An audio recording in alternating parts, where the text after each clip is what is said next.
ಮಹೇಶ್ವರ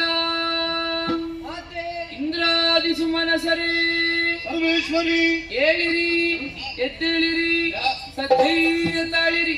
ನೀವೆಲ್ಲರೂ ಒಂದಾಗಿ ನಿಮ್ಮಲ್ಲಿ ಅಂತರ್ಮುಖವಾದ ದಿವ್ಯ ತೇಜಸ್ಸನ್ನು ಬಹಿರ್ಮುಖಗೊಳಿಸಿದ್ದೀರಿ. ಆ ಅತುಲವಾದಂತಹ ತೇಜಸ್ಸು ಐಕ್ಯವನ್ನು ಹೊಂದಿ ದಿಗಂತರಗಳನ್ನು ವ್ಯಾಪಿಸಿ ನಾರೀ ರೂಪವನ್ನಂತೂ ಅಷ್ಟಭುಜೆಯಾಗಿ ಪ್ರಕಟಗೊಂಡವಳಿದ್ದೇನೆ.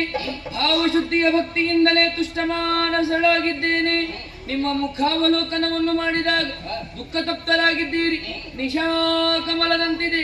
ಮಕ್ಕಳೇ, ಸಂಕಟ ಒದಗಿ ಬಂತೆ, ಯಾರಿಂದ ಏನು ಕಷ್ಟವಾಯಿತು ಸಕಲ ವಿಚಾರವನ್ನು ಹೇಳಿಕೊಳ್ಳಿರಿ, ಪರಿಹರಿಸಿಕೊಡುತ್ತೆ.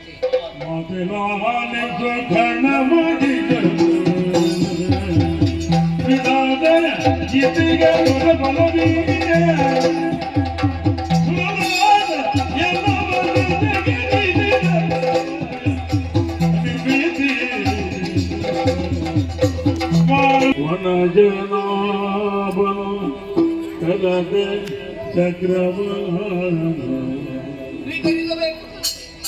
ವಿನಯನಗೆ ತ್ರಿಜೂಲಮನುದಗ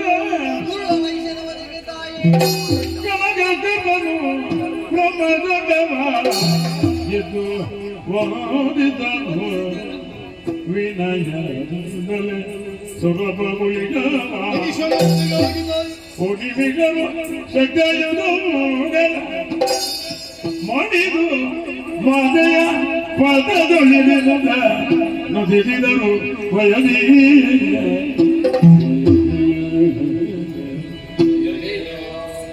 ಜಯ ಜಯ ಜಯ ಜಯ ಜಯ ಜಯ ಜಯ ಜಯ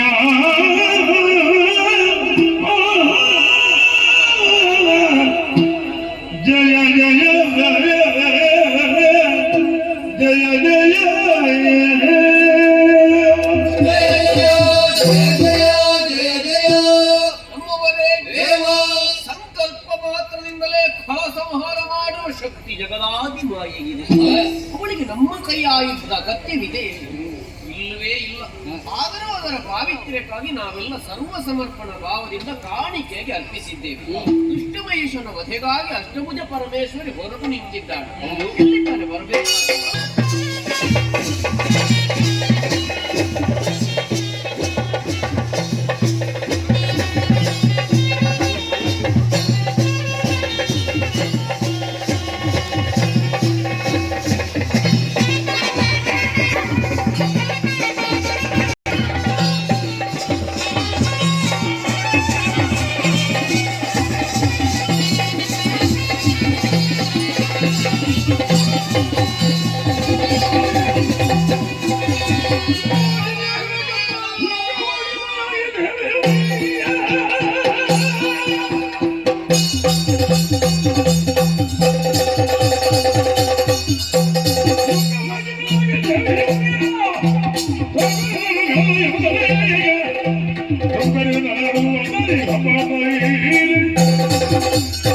ಮಕ್ಕಳೇ, ವಿಶ್ವಕರ್ಮನ ಸೇವೆಯಿಂದ ಸಂತೃಪ್ತಿ ಹೊಂದಿದವಳಿದ್ದೇನೆ. ನೀವಿತ್ತಂತಹ ಆಯುಧಗಳನ್ನು ಅಷ್ಟಭುಜಗಳಲ್ಲಿ ಧರಿಸಿಕೊಂಡಿದ್ದೇನೆ. ದೇವತಾ ನಾರಿಯರ ಅಲಂಕಾರದಿಂದ ಸರ್ವಾಲಂಕಾರ ಭೂಷಿತಳಾಗಿದ್ದೇನೆ. ಪರ್ವತರಾಜನೇ ಕೇಸರಿಯಾಗಿ ಬಂದಿದ್ದಾನೆ. ಇದುವೇ ಪ್ರಸ್ಥಾನ ಶುಭ ಮುಹೂರ್ತ. ವಾದ್ಯ ನಿನಾದದೊಂದಿಗೆ ಶಂಖ ಧ್ವನಿಯನ್ನು ಮಾಡಿ ಮಾಡಿ ಸಂಶನಾದ ಕೂಳ ಮಹಿಷನ ಬದುಕಬೇಕಾಗಿ ಸಿಂಹವಾಹಿನಿಯಾಗುತ್ತೇನೆ ಸಿಂಹವಾಹಿನಿಯಾಗುತ್ತೇನೆ ಸಿಂಹವಾಹಿನಿಯಾಗುತ್ತೇನೆ.